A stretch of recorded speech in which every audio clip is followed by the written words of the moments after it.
y establecieses ancianos en cada ciudad, así como yo te mandé. El que fuere irreprensible, marido de una sola mujer, y tenga hijos creyentes, que no estén acusados de disolución ni de rebeldía, porque es necesario que el obispo sea irreprensible como administrador de Dios, no soberbio, no iracundo, no dado al vino, no pendenciero, no codicioso de ganancias deshonestas, sino hospedador, amante de lo bueno, sobrio, justo, santo, dueño de sí mismo, retenedor de la palabra, fiel, tal como ha sido enseñada, para que también pueda exhortar con sana enseñanza y convencer a los que contradicen. Porque hay aún muchos contumaces, habladores de vanidades y engañadores, mayormente los de la circuncisión, a los cuales es preciso tapar la boca, que trastornan casas enteras, enseñando por ganancias deshonestas lo que no conviene. Uno de ellos, su propio profeta, dijo: los cretenses, siempre mentirosos, malas bestias, glotones, ociosos. Este testimonio es verdadero. Por tanto, repréndelos duramente para que sean sanos en la fe, no atendiendo fábulas judaicas, ni a mandamientos de hombres que se apartan de la verdad. Todas las cosas son puras para los puros, mas para los corrompidos e incrédulos nada les es puro, pues hasta su mente y su conciencia están corrompidas. Profesan conocer a Dios, pero con los hechos lo niegan, siendo abominables y rebeldes, reprobados en cuanto a toda buena obra. Oramos al Señor. Padre amado, gracias le damos por esta preciosa palabra que usted nos enseña, que usted nos regala en esta noche. En el nombre poderoso de Cristo Jesús, denos discernimiento a cada uno de nosotros. Somos sus hijos, somos necesitados, Señor, de este alimento espiritual para nuestras vidas. En el nombre de Jesús, amén y amén. Pueden sentarse, amados hermanos. La carta a Tito dice que se escribió aproximadamente en el año 62 al 64 después de Cristo, y fue una de las cartas que el apóstol Pablo escribió estando en libertad, a diferencia de otras de las cartas que fueron escritas desde las cárceles. Pablo se presenta en esta carta. Recordemos que la manera en las cuales eran instruidos eran a través de cartas. Ellos enviaban estas cartas e iban a ser leídas. Algunas instrucciones eran solamente para ellos, pero otras iban a ser compartidas a las iglesias. Y el apóstol Pablo había trabajado anteriormente con Tito, fundando iglesias en ciudades. Entonces, a él se le había encomendado quedar en Creta, esparciendo el evangelio, estableciendo iglesias. Y Pablo, después de un tiempo de estar trabajando ahí con él, se retira y lo deja. ¿Sabe usted que sembrar la semilla no es tan difícil? A la iglesia se le puede, la iglesia se funda y quedan unos hermanos ahí. Instruir a la iglesia, el poder discipular a la iglesia, el poder establecer un liderazgo es difícil. Y era una misión muy difícil que le había sido dada a alguien joven. Tito no era viejo, no era anciano, porque más adelante, cuando el apóstol Pablo le dice a él que tiene que ser ejemplo para los jóvenes, siendo tú un ejemplo sin represión. Entonces, esta carta es bien importante, amados hermanos, para nosotros, como las personas que estamos ya de muchos años en el Evangelio, como para las personas nuevas que van llegando. Es importante que el que va a servir en la obra del Señor se instruya a través de la palabra, para que no toque después andar detrás de la persona enseñándole cuando la persona ya está sintiendo. ¿Qué es lo ideal? Hay cosas, hermanos, que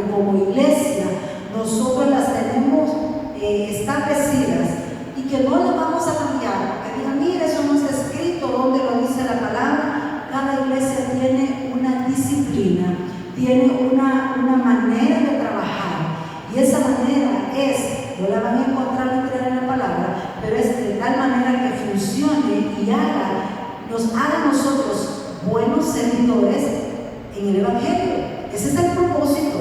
Por eso el discipulado antes del bautismo es sumamente importante. ¿Qué pasa? Si nosotros no discipulamos antes del bautismo, la persona va sin conocimiento de la palabra. Hay excepciones, y esas son justamente excepciones y no la regla, en las cuales una persona se convierte en el Evangelio y tiene un ferviente deseo de bautizarse sin haber pasado lo que es el discipulado. Bueno, la palabra del Señor no nos dice que no lo pueden bautizar. Sí se puede bautizar, pero esa persona, hermano, tiene un ferviente deseo, porque Dios tiene un propósito especial con esa persona. Y usted no va a ver una persona con esos deseos de bautizarse saliéndose al siguiente día. Pero ¿qué pasa? ¿Por qué es importante que usted y yo hayamos sido instruidos? Porque la palabra tiene requisitos para que nosotros sirvamos, y no son requisitos de hombre, son requisitos bíblicos. No los ha impuesto el pastor, están aquí, claro.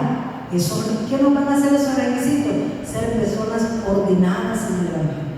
Dios es un Dios de orden, y entonces nosotros venimos y tenemos ese orden, esa manera, establecido ese estatuto de que cada uno de nosotros debe ser discipulado para poder servir. ¿Por qué, hermanos? Porque después tenemos un comportamiento contrario a lo que la palabra estableció para los servidores, y ya es bien difícil. Es una lucha para la persona que está liderando ese ministerio. ¿Por qué? Porque la persona actúa completamente diferente a lo que la palabra estableció. ¿Y por qué actúa tan distinto? Por desconocimiento de la palabra. Entonces, ¿quiénes somos responsables? Nosotros. El liderazgo debe instruir a la iglesia, y el apóstol Pablo lo estaba haciendo. Se lo estaba diciendo. Le estaba diciendo a Tito, mira, por esta causa te dejé en Creta. No lo dejaron simplemente dando un seguimiento. No, hermano, la misión que le habían encomendado a este joven era difícil. Yo no sé si alguno de los que están acá alguna vez ha recibido algún estudio acerca de esta carta y sabe cómo era la gente en Creta. ¿Alguien tiene idea? No sé si mi hermano William alguna vez ha leído sobre esa ciudad. ¿Cómo era esa ciudad?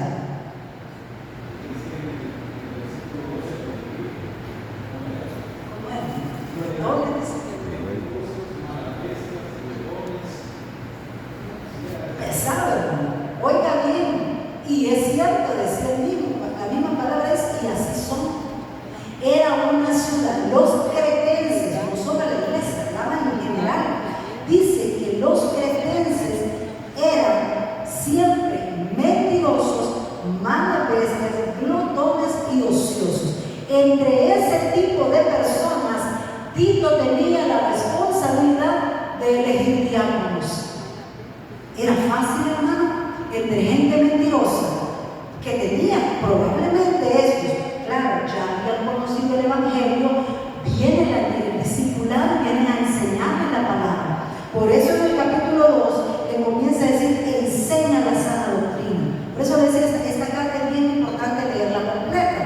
Porque en el capítulo 2 pareciera que es lo primero que debimos leer, porque dice, pero tú habla lo que está de acuerdo con la sana doctrina, y hay instrucciones para cada uno de nosotros, sea anciano, sea joven, sea hombre, sea mujer, para cada uno hay instrucciones.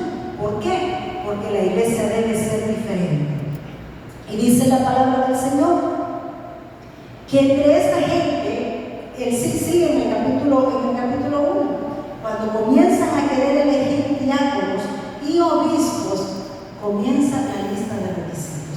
Y cuando esa lista de requisitos se quiere implementar en una iglesia, comienza el primero a decir,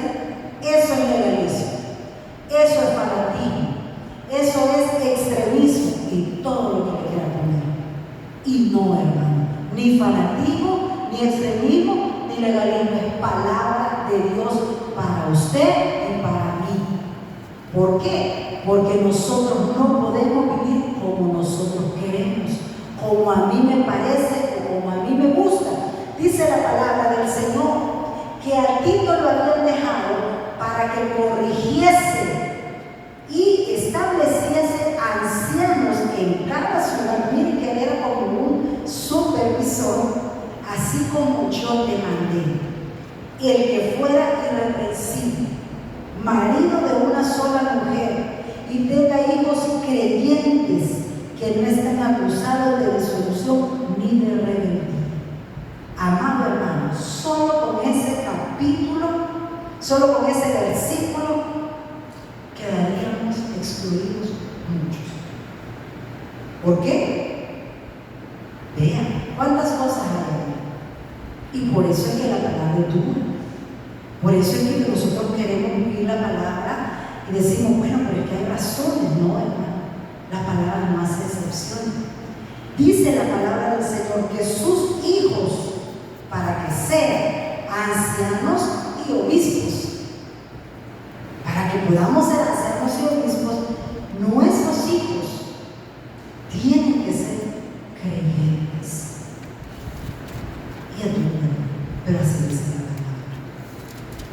Puedo cambiarles como no podemos. Y yo puedo ser una persona buena, de buenas obras, pero si mis hijos no los he corregido y no son creyentes, no puedo ser obispo. Bueno, es para los hombres, para los obispos, el obispado es para hombres, pero no puede ser obispo. Puede ser de lo contrario, sí, hermano, pero no puede ser obispo porque la palabra no lo aprueba. Y como dijo alguien, nosotros no podemos ser más misericordiosos que Dios. ¿Por qué es importante? Porque usted vaya afuera y usted va a predicar, y usted va a evangelizar, y usted va a agarrar a un joven y ¿qué le va a decir a ese joven? ¿Dónde están sus hijos? ¿Dónde están sus hijos? ¿En una discoteca? Si usted lo sabe, usted tiene un problema con Dios. Si usted no lo sabe y su hijo se le sale en la noche y usted no se ha dado cuenta, pues pídale discernimiento y sabiduría a Dios. Pero esto es claro y es textual, hermano. Esto no requiere un análisis, esto no requiere años de estudio bíblico, es literal. Dice que tiene que ser marido de una sola mujer, y eso no lo podemos cambiar. Y ese es el problema de la iglesia, que está acomodando. ¿Por qué? Hombre, porque es que es la hermana que más sirve. No, hermano, no podemos acomodarlo a nuestra manera. Puede trabajar de otra manera, pero aquí están los requisitos. Y nosotros tenemos que sujetarnos. Para que nosotros queramos que el nuevo pueda quererse sujetar, primero se tiene que sujetar el liderazgo. Y eso es duro, porque a veces tengo que empezar a corregir lo que se hizo mal, pero hay que hacerlo. Porque mientras nosotros no demos seguimiento y cumplimiento a esa palabra, lo demás no va a poder ser enderezado. Y dice la palabra del Señor que sus hijos tienen que ser creyentes y que no pueden estar acusados de andar en rebeldía. Y yo creo, hermano, con toda autoridad de la palabra, que cuando un pastor tiene sus hijos en rebeldía, no puede pastorear. Lo dice la palabra, porque sus ovejas no se van a sujetar. Así está. Y dice la palabra del Señor, porque es necesario que el obispo sea irreprensible como administrador de Dios, no soberbio, no iracundo, no dado al vino, no pendenciero, no codicioso de ganancias deshonestas. Hermano, la Biblia es fuerte y clara, más con nosotros. Es para nosotros, por eso, qué bueno que los líderes podamos entenderlo primero para poderlo trasladar. que va llegando, al que se quiere bautizar, al que quiere servir. Y mire qué tremendo es, porque administrarlo de Dios es más delicado que administrarlo de nosotros. Pero dice la palabra del Señor que si en lo poco le fuimos fieles, sobre lo mucho nos puede poner. Y administrarlo de Dios es mucho más que administrar nuestra casa. Pero si nosotros, si el obispo, hermano, no pudo administrar su casa, ¿cómo va a administrar la iglesia? ¿Cómo va a poder administrar, ser un administrador de Dios? Si los 2, 3, 4 que le dieron en su casa no lo pudo administrar, ¿cómo va a administrar 100 miembros de la iglesia? Mal. Lo va a administrar, pero lo va a administrar mal.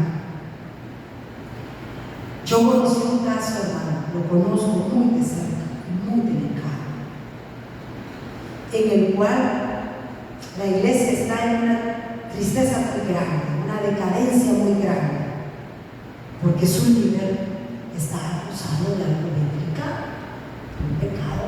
O sea, todos los pecados son fuertes, ¿verdad? Pero hay pecados en los cuales hay un mal testimonio horrible. Y él está acusado de eso por todo el pueblo cristiano y no cristiano. Y a casi nadie se congrega ahí. Y lo primero que dice el inconverso es: ¿cómo va a poder estar en un altar, predicarle a las ovejas, si él no se pudo sujetar a la palabra? Y eso es por eso es que la palabra nos enseña al obispo primeramente, porque él va a hablar la palabra con libertad, con autoridad, pero la persona que no cumple los requisitos no tiene autoridad de parte de Dios, hermano, para predicar la palabra, ni para instruir, ni para nada. No hay autoridad. Y fíjese que bien tremendo, hermano, porque nosotros nos amparamos en muchas cosas. Y por eso es que hay que tener cuidado con lo que decimos desde aquí, porque todo el que está escuchando es afectado positiva o negativamente por la palabra. Si la palabra de Dios dice que el obispo no puede ser soberbio, no puede ser soberbio, porque en el momento que la soberbia lo domina a él, cae en mal testimonio. No va a ser perfecto, no, hermano, pero no podemos justificar la soberbia, no podemos justificar la persona iracunda. El obispo, el líder, no puede ser iracundo. Nosotros tenemos que doblegar esa reacción, esa soberbia, yo no sé, hermana, esa ira. Tenemos que doblegar a los pies de Cristo, porque es el único, hermano, Cristo es el único que puede transformar esa vida.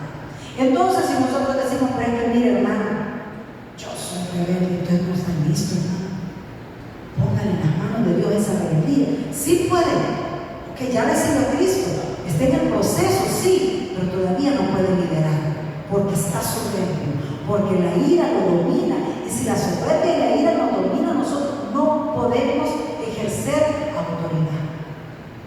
¿Por qué? Porque el enemigo nos va a avergonzar. Y más adelante lo dice la palabra del Señor. Y todas esas características que comienza a presentar son las que nosotros queremos podérselas presentar en un discipulado al servidor, en un discipulado al maestro, de alabanza. No puede haber miembros del ministerio de alabanza soberbio. No puede haber soberbia en el altar. La palabra del Señor. No puede haber soberbia en ninguno de los ministerios. Y a veces decimos: el que está bien es delicado. Todo es delicado en lo que se trata del servicio del Señor. El servidor no puede ser soberbio. Entonces, ¿qué corresponde?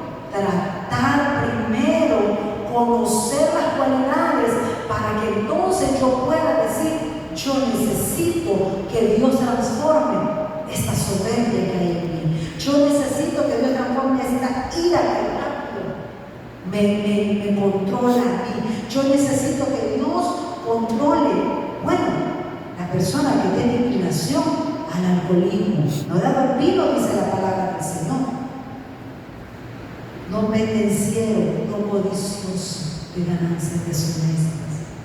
¿Cuántos de nosotros, a veces eso lo vemos solo como que aquella persona que quiere ganar deshonestamente, y vemos a eso como un evangelio de la prosperidad? No. Nosotros podemos ser codiciosos de ganancias deshonestas en nuestra vida secular. Hay mucha corrupción en todas las áreas. Y usted, como hijo de Dios, ahí donde le llegan a decir, mire, usted póngale, fue tanto y bien menos. No puedo, hermano. No puedo, porque soy hijo de Dios. Hágame, no puedo. ¿Por qué? Porque la palabra de Dios está para nosotros. Y todas esas características no se quedan solamente en Él. Seguimos leyendo, y como decía nuestro hermano William, Tito tenía que elegir entre ese tipo de gente. Dice la palabra más adelante que a veces nosotros no queremos complicarnos. Decimos, no, hermano, la palabra, mire, no es para discutir. Es cierto, la palabra no es para discutir, pero en este tipo de cosas hay que ser bien claro. Y dice, porque hay muchos contumaces, en el versículo 10, habladores de vanidades y engañadores, mayormente los de la circuncisión, a los cuales es preciso tapar la boca. Miren, que trastornan casas enteras, enseñando por ganancias deshonestas lo que no conviene. Nosotros sí tenemos la responsabilidad de que si algo se está enseñando que es incorrecto, sí tenemos la responsabilidad a la luz de la palabra de no permitir. Eso no se puede permitir. Y la palabra del Señor lo respalda. Dice que no, porque se trastornan casas enteras. Una mala enseñanza, hermano, algo no fundamentado en la palabra, puede llevar gente a la perdición. Y eso nos corresponde a nosotros también.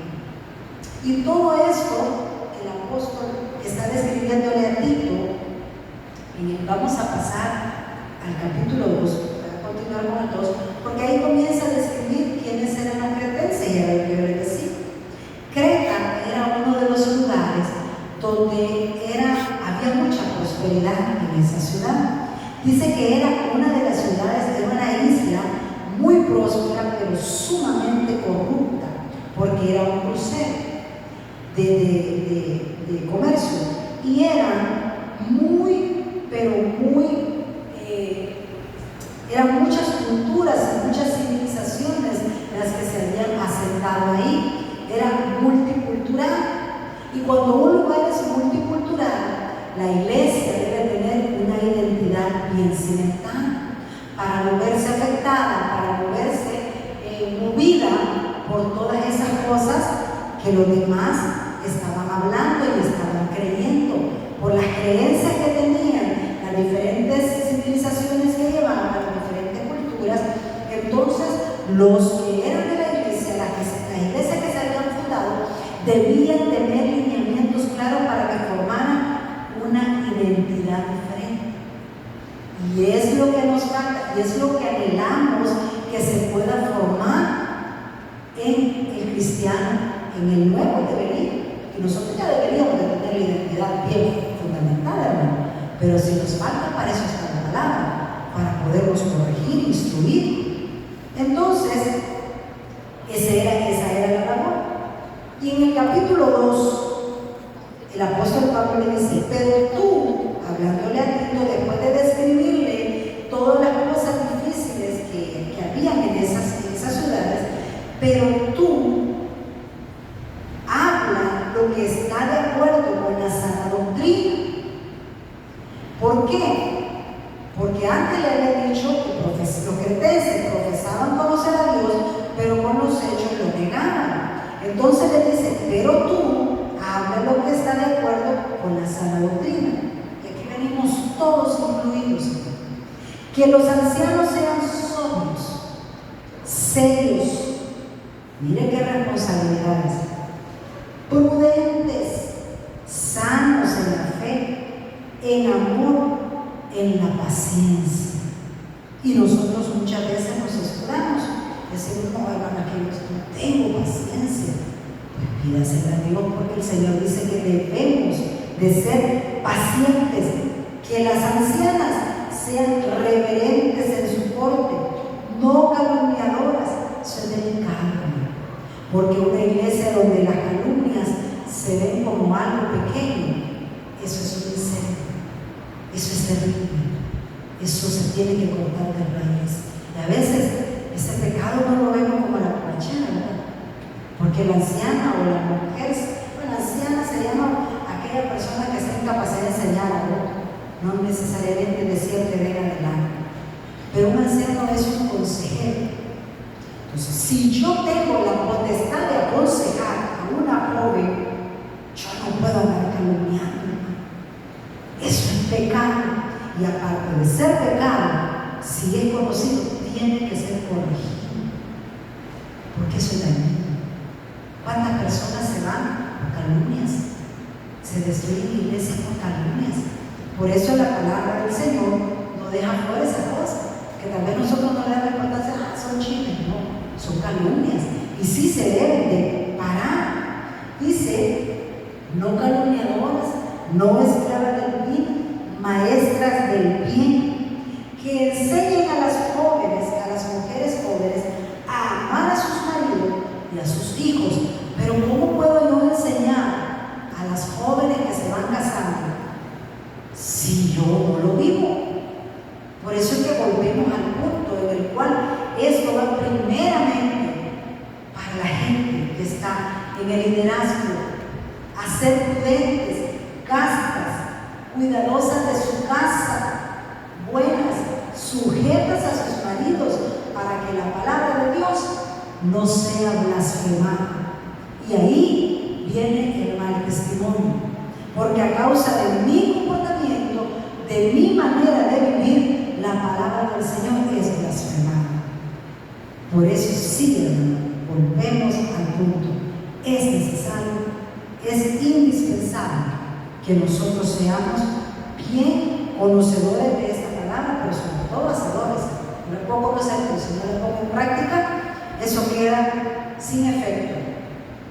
Exhorta asimismo a los jóvenes a que sean prudentes, presentándote tú en todo como ejemplo de buenas obras, en la enseñanza mostrando integridad y seriedad. Mira, este joven tenía una responsabilidad con los jóvenes, con los adultos, con los ancianos. Y por eso es que se llama el tema una difícil misión. Porque cuando un joven llega a querer corregir o querer instruir a un adulto, ¿cómo decimos nosotros? Y este joven no sabe nada. Decimos, ¿de qué me va a enseñar a mí? Mucho.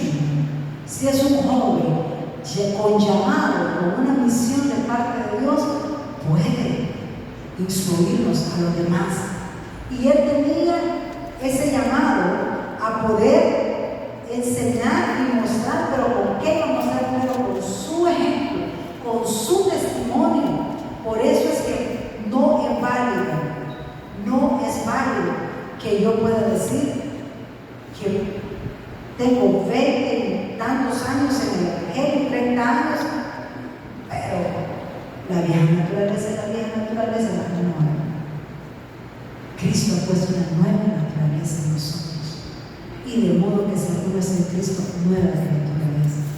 Y las cosas viejas pasaron y aquí todas son hechas nuevas. Entonces, si yo digo que de modo mi vieja naturaleza va a seguir dominando, yo hago mentirosa la palabra. Yo hago mentiroso el Evangelio. Porque nosotros estamos en el proceso de santificación hasta que Cristo venga. Y un proceso es un avance, Lo que yo era antes ya no puedo seguir practicando, ni como cristiano, ni como servidor menos. Y a él se le había dado esa responsabilidad. Y dice, aquí es lo que yo les mencionaba hace un rato: palabra sana e irreprensible, de modo que el adversario se avergüence y no tenga nada malo que decir de vosotros. Ese es el Señor. Si el enemigo se burla y nos avergüenza es por nuestra manera de vivir, es por nuestro testimonio. Dice que nosotros debemos que el adversario se avergüence y no tenga nada malo que decir de nosotros. Ahora bien, si el adversario tiene algo malo que decir de nosotros, porque no vamos a, estamos como siempre lo hemos reconocido en ese proceso, ¿cuál es lo correcto? Hermano, corregir yo misma, hablar de ese mi hermano, yo no puedo ejercer mi privilegio, no puedo. Eso debe ser mi responsabilidad, porque de muchas cosas de nosotros, probablemente el pastor o mi líder, digamos, no solamente el pastor, no sabe, y él dice que el pastor no permite, no, el pastor muchas cosas no le sabe. Y ahí está el muchacho, ahí está la muchacha, o el adulto, el anciano, lo que sea, en cosas que nos avergüenzan. Pero nosotros, en nuestra madurez espiritual, debemos reconocer nuestra condición para no ser vergüenza del Evangelio. Y dice, no tenga nada malo que decir de vosotros. Exhorta a los siervos a que se sujeten a sus amos. En la palabra del Señor, amado hermano, nosotros encontramos todas las indicaciones, todo. Y sabe que cuando la palabra del Señor es enviada a Tito, es diferente a la que le envía a Timoteo, porque cada iglesia es diferente, cada iglesia tiene una deficiencia diferente, cada uno de nosotros es diferente, y con todo eso tiene que lidiar o administrar el líder. Pero la palabra del Señor da testimonio también de aquellas personas que tuvieron consecuencias porque no siguieron estas instrucciones y les fue muy mal. Y la palabra del Señor nos llama a no soberbia, a rechazar la soberbia, sino por el contrario, a tener humildad. Una de las personas que tuvo consecuencias muy terribles por la soberbia fue Nabucodonosor. Nosotros conocemos esta historia. Ese hombre, como dice nuestro pastor, no se sabe exactamente qué fue lo que haya pasado en todo ese tiempo con él, pero la palabra dice que comía pasto con las bestias del campo. Y fue la manera en que él pudo entender la grandeza de Dios, porque la soberbia lo dominaba a él. Cuando nosotros venimos, hermanos, y reconocemos en humildad, porque para reconocer nuestros errores hay un factor bien importante, y es la humildad. La humildad, hermanos, siempre la hemos confundido. Nosotros decimos, el hermano o la hermana es bien humilde y está más soberbio, hermano, que el que usted cree que es soberbio. Porque la humildad no se refleja por fuera. ¿Sabe? Cuando yo tengo la humildad de reconocerme un pecado, ponérselo a Dios primeramente, antes, y soltar tal vez por un momento un ministerio y decir, no esperar que nosotros nos digan, sino que decir nosotros, yo en este momento no estoy apta, yo necesito que Dios trate esta área conmigo, y Dios la va a tratar, porque Dios resiste a los soberbios y da gracia a los humildes. Eso es humildad, que usted reconozca su condición, que yo reconozca mi condición y que yo pueda, porque Dios la conoce, de eso estoy seguro. Dice que Él sabe nuestra condición, así como leíamos en el Salmo 103, que dice que Él sabe que somos polvo, Él lo sabe, pero ¿qué es lo importante? Que usted lo reconozca. ¿Cuál era el problema serio de los fariseos? El fariseo conocía la palabra, pero ¿sabe cuál era el problema de él? El problema del fariseo era que él se creía en perfección, se creían muy superiores, y aparte de eso, ellos no reconocían su pecado. Por eso fueron llamados sepulcros blanqueados, porque no reconocían su pecado. Y eso es lo peor. Entonces, cuando nosotros nos comportamos de esa manera, somos como el fariseo, que no reconocemos nuestra condición y nuestro pecado. El Señor, a través de su palabra, ha querido siempre que nosotros seamos instruidos por Él, restaurados por Él, renovados por Él, confrontados, fortalecidos por la palabra del Señor. En esta noche, amados hermanos, esta palabra es para mí, es para usted si usted la quiere tomar. Ese libro escrito es corto, solo tiene 3 capítulos, usted puede seguirlo leyendo en su casa. ¿Por qué? Porque le habla a usted que sirve, a usted que tiene el privilegio de servirle a Dios en cualquier área del ministerio. Tal vez no en la iglesia, tal vez le sirve allá afuera, predicando la palabra de diferentes maneras. Pero el servicio a Dios tiene requisitos, tiene esos requisitos, y nosotros debemos de mirarnos en ese espejo y poder decir: yo estoy mal aquí y yo necesito traer la Dios.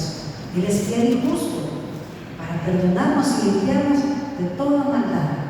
Ese es el propósito de Dios en este año para nosotros. Que si nosotros este año, hermanos, nos conformamos con ciertas cosas, que no nos conformemos más en el servicio al Señor. Que si este año yo no había leído, yo no había meditado en que realmente, pues en realidad todos los privilegios son por misericordia, pero nosotros tenemos que honrar ese privilegio. Esa es la responsabilidad suya y mía. Ese privilegio que le fue dado, así como aquellos talentos, hermano, que le fueron entregados a aquellos hombres y valoraron tanto ese talento y lo hicieron crecer y le dijeron: me diste tanto, yo te entrego tanto. ¿Cómo puede crecer un talento? Pues trabajándolo, porque el que lo enterró también recibió talento. No, este hombre es severo y me va a pedir cuenta, no lo voy a enterrar. Ese no fue recompensado. Entonces todos nosotros hemos recibido prisión de parte de Dios. Esta misión está difícil, porque si hay algo que le duele a la iglesia, que le duele al ser humano, es ser confrontado. Aleluya. Porque no tenemos la humildad de reconocer. Duele la confrontación, pero hace crecer al cristiano, para que podamos este año darle un mejor fruto al Señor. Hay una enseñanza muy preciosa acerca de la presencia de Dios, y si la presencia de Dios permanece en nosotros o no, todo el tiempo. Pero cuando nosotros tenemos la presencia de Dios en nosotros, hay frutos. Esa es la palabra que por los frutos nos vamos a conocer. Y en este año, hermanos, por lo menos el anhelo mío, no sé cuál sea el suyo, en el área espiritual, es verme en este espejo y poderle decir a Dios: Dios, aquí, esta área.